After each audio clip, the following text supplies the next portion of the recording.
سرخط و ثروت و سرمایه انسان وطن است.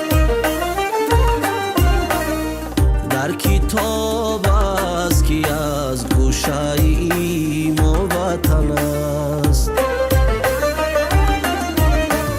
سرخط و ثروت و سرمایه انسان وطن است. در کتاب است که از گوشه ما وطن است. لذتی خاکی وطن، لذتی گذاری بهشت. لذتی خاکی وطن، لذتی گذاری بهشت. بهتر از تخت زر و گنج سلیمان وطن است. در کتاب است که از گوشه ما وطن است.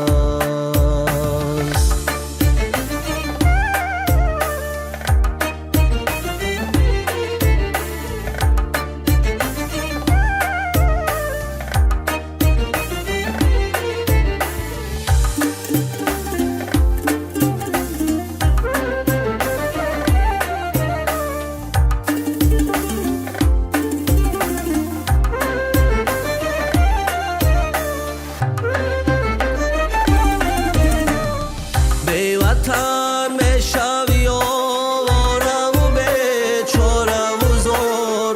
آدمی را به جهان خود سر و سامان وطن است.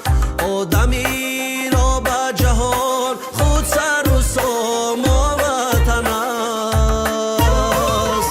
ای پسر قدری وطن رازی غریبان تو بپرس. ای پسر قدری وطن رازی غریبان تو بپرس. آرزو و هوس و حسرت و ارمان وطن است. در کتاب است که از گوشه ما وطن است.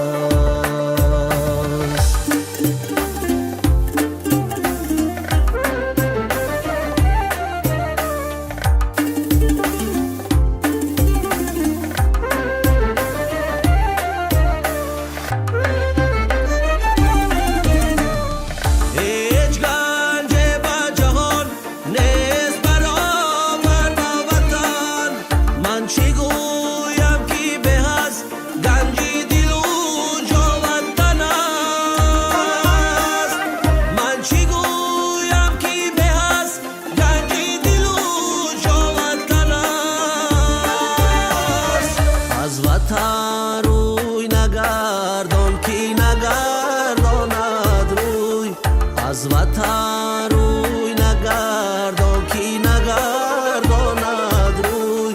در خیابان بودان یا که بیابان وطن است. در کتاب است که از گوشه ما وطن است. در کتاب است که از گوشه ما وطن است. در کتاب است که از گوشه